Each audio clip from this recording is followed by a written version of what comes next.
All right, in this session, we're going to be talking about reading the books First and Second Samuel's and First and Second Kings. So let's just go ahead and think about them as a continuous narrative. So don't think in terms of first and second, first and second. Just think of them as a continuous storyline. In fact, they are. The division itself is somewhat artificial in that it had to do with the length of the scroll. So we can just talk about it in terms of a storyline in which Samuel, who is going to be the last of the judges, the story that begins with Samuel will go all the way through the three kings of Saul, David, and Solomon. Ultimately, the division of the kingdom to the north, Israel, to the south, Judah, and then to the destruction of each of those kingdoms independently. So that's just the sweep of the storyline. It is a lot of storytelling in it, and these are some of the most really exciting stories and scriptures to follow along. Moments of hope followed by moments of desperation. And so keep in mind that the very same things that we talked about with Joshua and Judges apply in that these are considered former prophets. The primary issue has to do with the covenant, and in just a moment we'll take a look and see how that plays out and the significance of the covenant to this entire story. So one of the things that comes up early in the storyline is the story of Samuel itself and the world that is just before Samuel, how chaotic it was with the judges, how unruly it was. And so Samuel comes, and there are themes in Samuel's life that kind of go back to some of the themes that we have encountered in the book of Genesis. His mother cannot have a child, for example. So his mother Hannah has been praying. God hears that prayer. Samuel is born. There is a divine call upon Samuel, and Samuel is kind of a bridge or transitional type person who ultimately kind of brings this whole chaotic story of the judges to an end. He has serves in a priestly home, kind of adopted by Eli the priest, and he ultimately becomes an anointer of the first two kings, Saul and David. Samuel himself probably had some aspiration of being the king, but he finds himself in this kind of role, closing out a particular chapter in the story of Israel, and then kind of instituting or kind of being something perhaps of a John the Baptist or a forerunner to the institution of the monarchy. So let's just take a brief moment and talk about, as you're reading through this whole idea of there being a king in Israel, or there being an institutional monarchy. The original plan by God, or the way that God had seemed to intend all of this, was that when he created Israel, and as they became his people, it would be something of a theocratic kind of relationship. In other words, God would be their king, and their only direction, their only future, their only hope, all those kinds of things would be totally founded in God himself. And God would serve in that role. However, the people Israel wanted to be like the kingdoms that they saw around them, and it so happened that all the kingdoms that they observed around them had kings and they simply could not help themselves. So God heard their cries and, in a sense, their moanings, and he granted the institution of monarchy. That doesn't necessarily mean that God went off story to do that.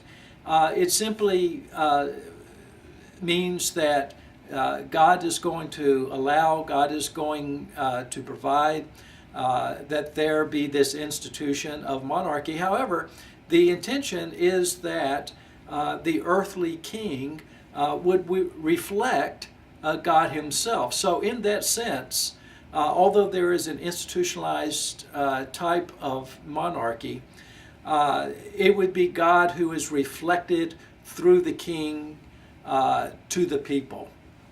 So Samuel becomes the one who is going to anoint Saul and David. And just as a really brief historical reminder, Saul was the one that was chosen to be the first king. He was he would have been a people's choice kind of a person. He's tall, handsome.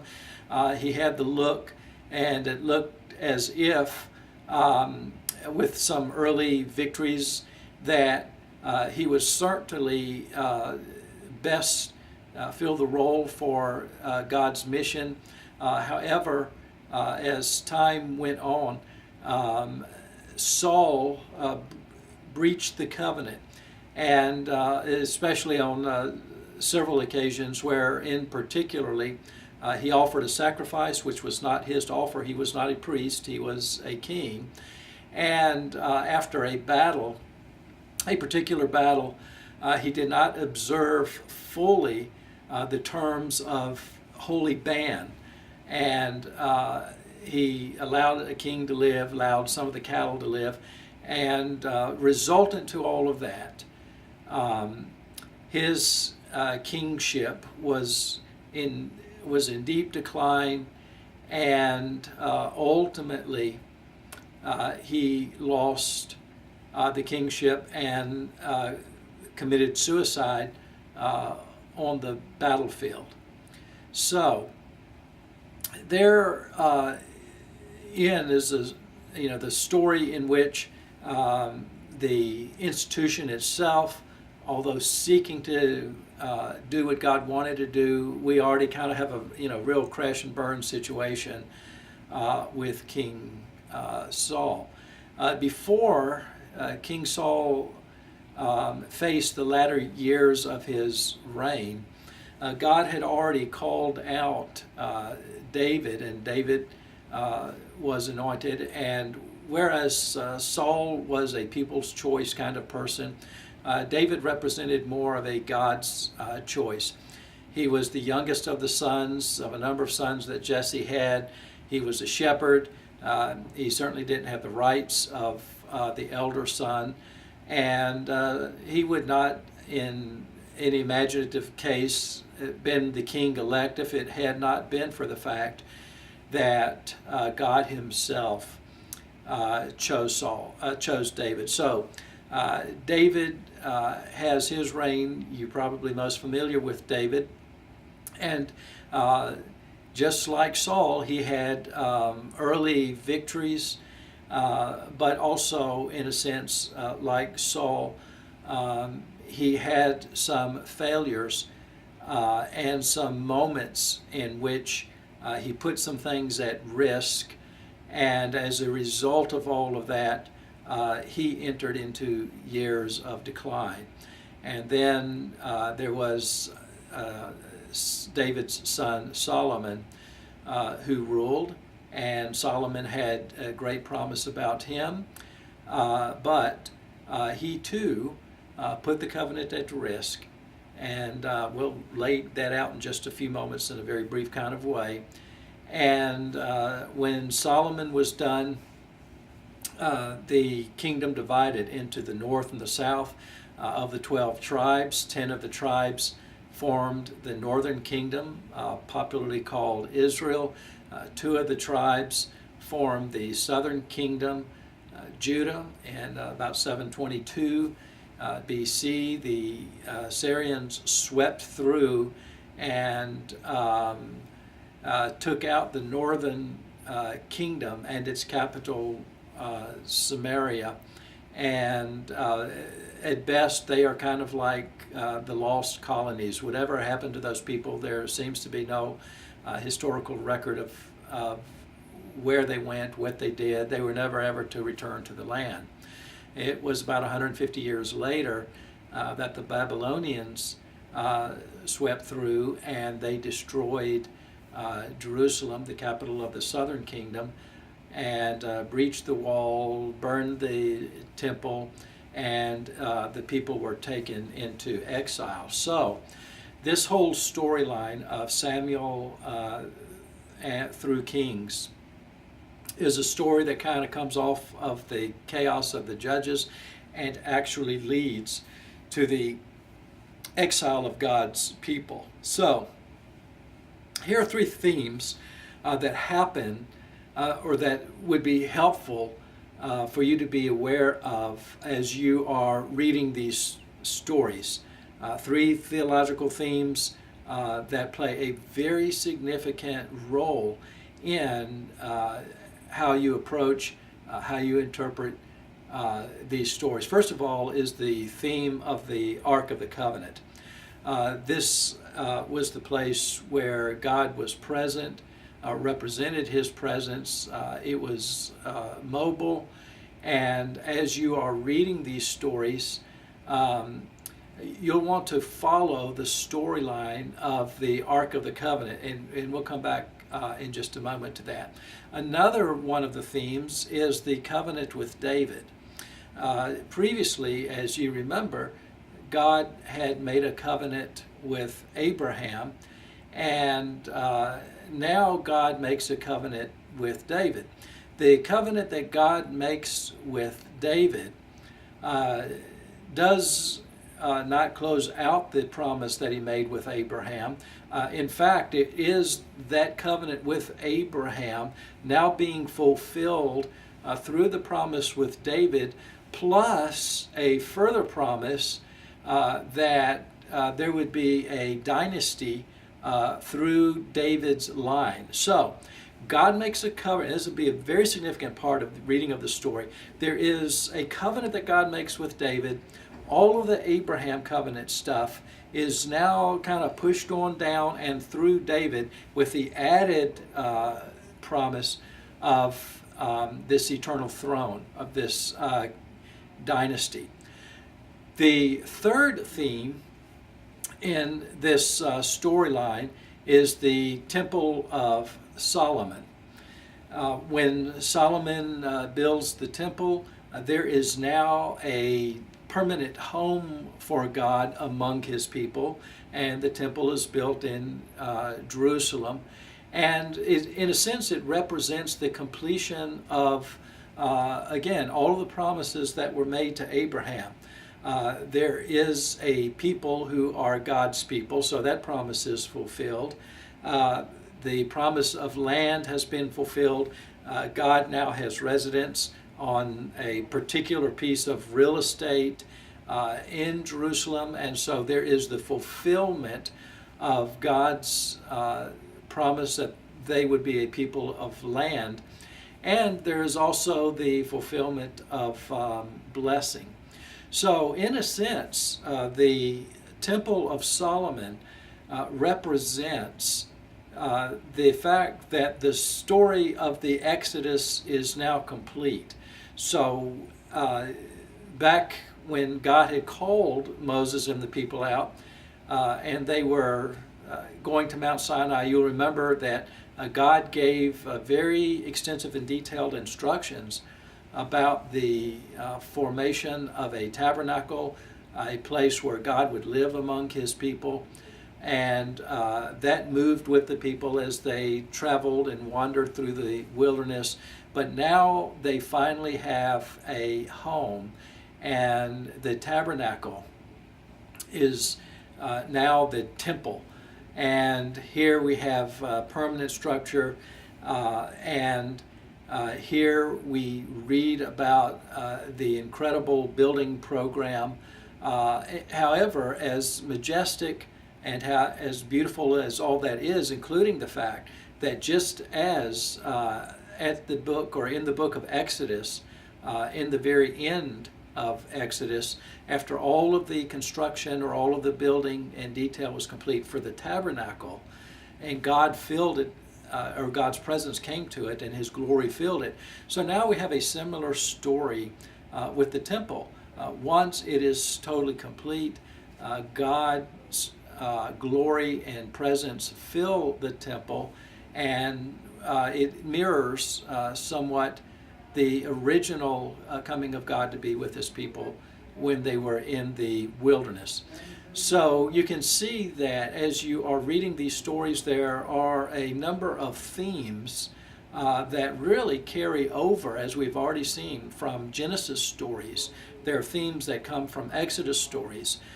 There are themes that come from Leviticus, the whole idea of how to worship and how to approach God and all of those things.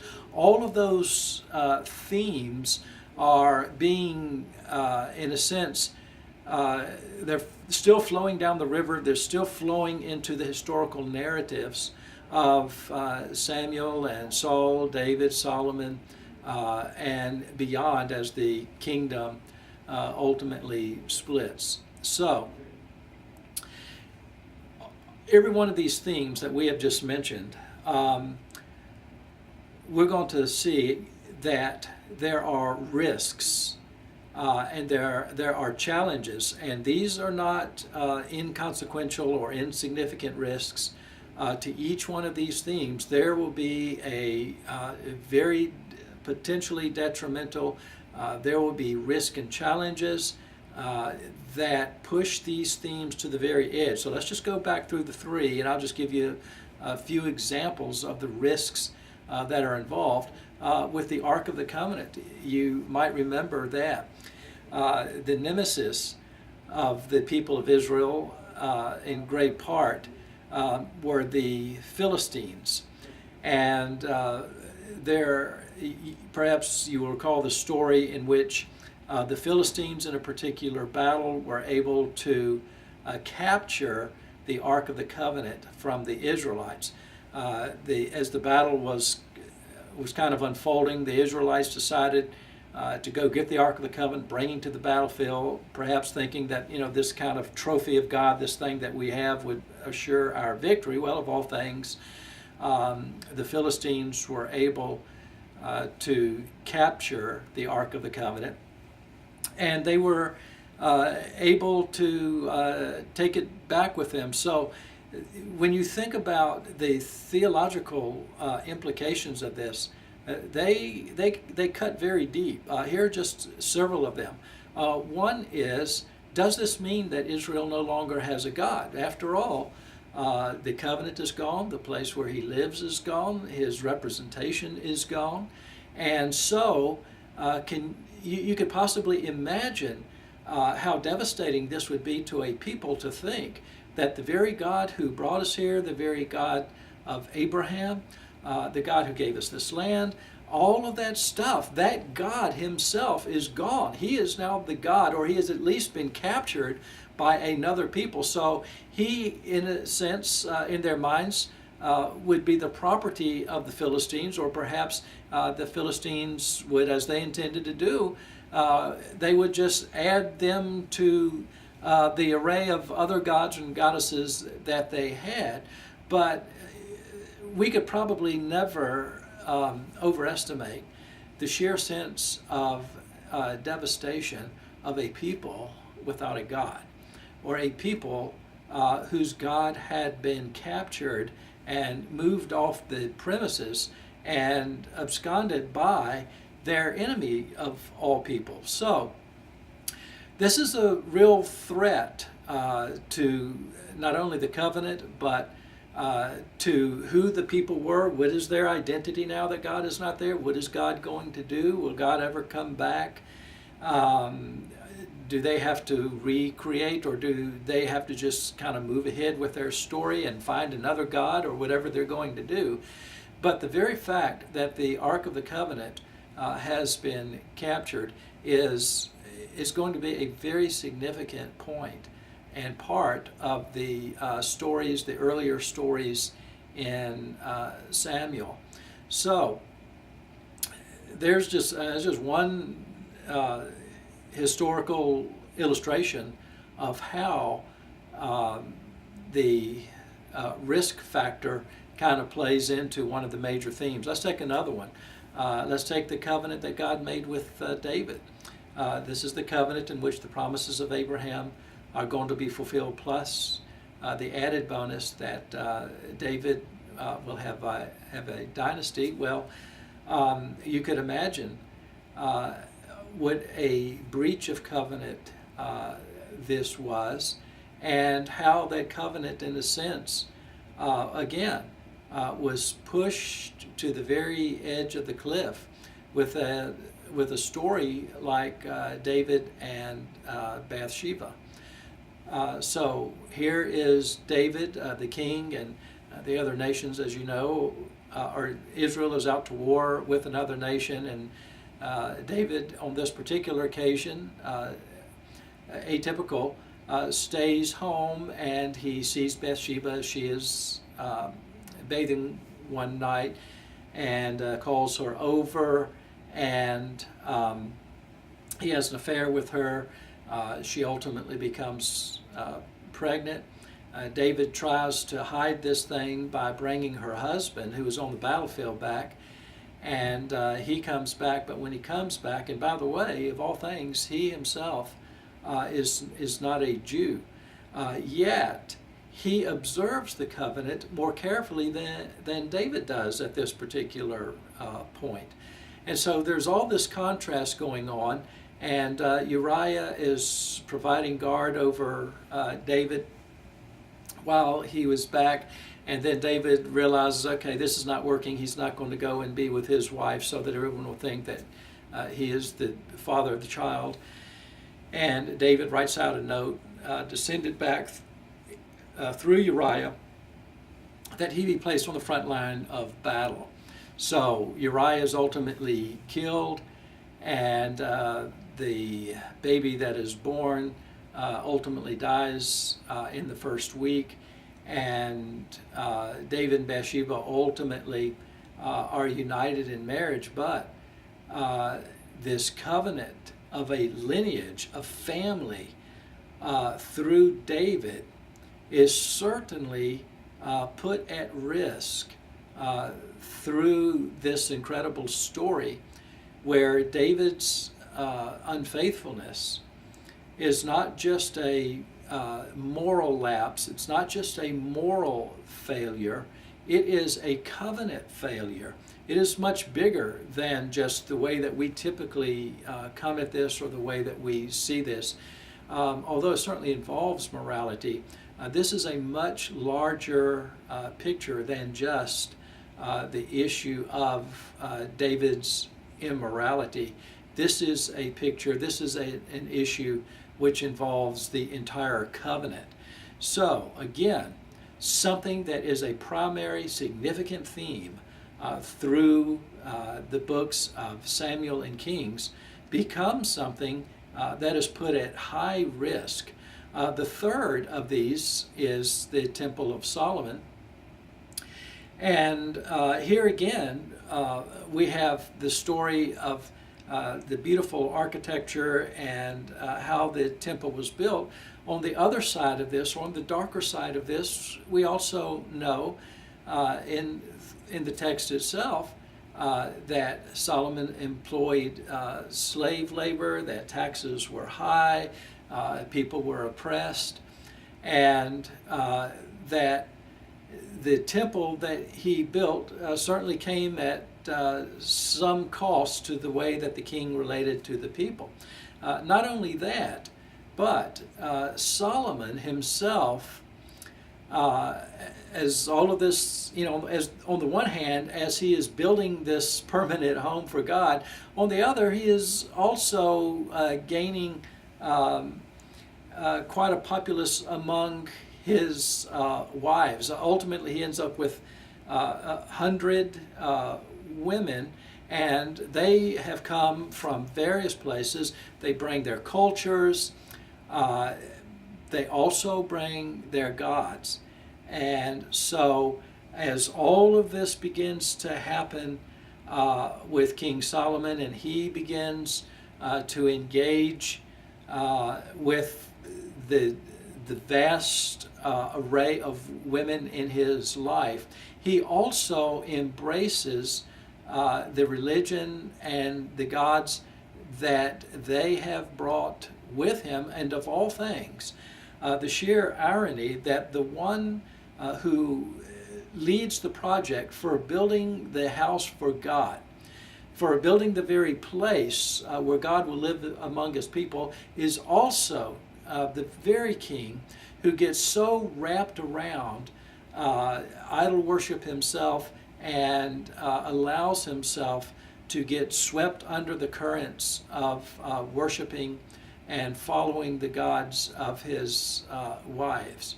So here again, we see that there is a tremendous amount of risk that is leveraged against these themes. So whether it is the Ark of the Covenant and it being captured, it ultimately is returned, but oddly enough, it is returned from the Philistines because the judgment of God has fallen upon the people, and they have just had enough of it. And when it is returned without a driver, signifying to some, in a sense, that God is in control of his own destiny, of his own future. So the ark has been put at risk. The covenant that God gave to David had been put at risk. And we actually see that it's not just the story of Bathsheba and the loss of a son. What happened in David's family after this incident is certainly a tragic family story. And as you read through those stories, you can clearly see that this covenant that God had given is at risk. The Temple of Solomon is at risk, or has been placed at risk. And ultimately, the kingdom is just divided, as we noted a little while ago. And there were roughly 20 rulers in each of the kingdoms, 20 in the northern part, Israel, 20 in the southern part, Judah. And of all of the 20 rulers who ruled in the north, not a single one of them was a person who followed God. And as the stories bounce back, or the names are bouncing back between this leader in the north and this leader in the south, there seems to be a fairly clear criteria through which these particular kingly leaders are gauged and are assessed. One is, do they worship God alone? Second, do they get rid of all of the idols in the land? Third, do they keep the covenant? So, of all of these people in the northern kingdom, not a single one of them worship God, or worship God in a monotheistic sense, worshiping God alone. Not a single one of them got rid of the idols. Not a single one of them were in it to keep the covenant. And the judgment of God ultimately fell upon all of that. And the Assyrian nation God raised up, and they just took out those 10 tribes. So when you get to the end of the storyline, or you're nearing the end of the storyline, one of the things that you're going to see, be reading about, is the destruction of all 10 of these tribes. It would be, however, about 150 years later that the southern 2 tribes, Judah, before they would be wiped out. By that time, the Babylonians had risen to world power and dominance, and they came through, took out Jerusalem, and as we said earlier, took the people, select people, into exile. So, hopefully this will give you some ways in which, as you are reading the stories of Samuel and Kings, some handles and some theological themes that will help you to experience the story, that will help you to move through these stories, not simply as stories that are intended just to let you know what happened, or are just character development type stories. There's a much bigger vision that is happening in all of this. And we are still back at the story, the big question of, do the promises of Abraham continue? If so, how do they continue? And given the fact that God had promised to Abraham all of this stuff many, many years ago, and now we're looking at the map where the 10 northern tribes have been totally obliterated, and the southern tribes are in exile. Is there any hope whatsoever that the promises to Abraham, the covenant with David, would there be any hope whatsoever that this whole storyline of God's people, of God's mission, of God wanting to bless the world through a people, is that a reality in any sense? Well, oddly enough, when you get to the end of these stories, at the end of Kings, as the people are in exile, the one who would have been king is actually set free receives freedom from the Babylonian kingdom, and is invited to eat at the Babylonian king's table every night. So, as small as that story is, or as easily as it would be to gloss over the significance of that moment, the book of Kings ends with a ray of hope, with a sliver of hope that God is still in control of this. God still has a story. God still has a people. God is still honoring and will honor the promises and the covenant that have been made to Abraham. He will honor, and the story will continue, that God has made a dynasty type promise and covenant with David. All of those things are going to have a future about them. So as dark as the day is, through the chaos of the judges, through the stories of each of the kings, Saul, David, and Solomon, each of them which have, in a sense, disastrous kind of points to their story, and then the entire division, and the very fact that it was so hard after the kingdoms had divided to find anybody. There were a couple in the southern kingdom who did follow God, but by then it was too late to turn the whole thing around. And during all of that, God would send the prophets to call people out, to speak to the kings, to speak to the people, to echo again the terms of the covenant, to remind the people what the story had been, to bring the people to account, to call for repentance, all those things. And primarily in the stories of these two books, you'll be encountering the prophets Elijah and Elisha. And these are two of the prophets who God just kept, their voices kept ringing out through the land. And fascinating stories about all of these prophets. And as you read the stories of Elijah and Elisha, keep in mind as well that just like with the kings and the stories of reading them, they are embedded in a much larger story. They are embedded in the story of the ongoing covenant of God and what happens when a people are unfaithful to the covenant. Does God keep his covenant? How is that covenant restored? What happens when the people encounter the gods or the goddesses of other peoples or other groups and other lands and other countries? And so these are very fascinating stories of particularly these two prophets. So,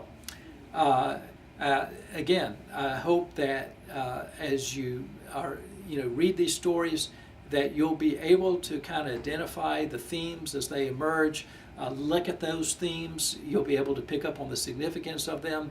Look at the many ways in which those particular themes have been challenged or they were at great risk. See how God responds to that. Does God or could God keep promises made to Abraham under the circumstances? Can he keep the covenant that he's made with David? How is all of that going to move ahead? And even in the darkest of hours and in many of these stories, also keep in mind that God is present, He is at work, and you will also see the glimmers of hope that God is well aware of the promises and the covenants He has made. And as the stories continue, He is well capable of working in the context of human history to bring out the entire fulfillment of all that He has promised.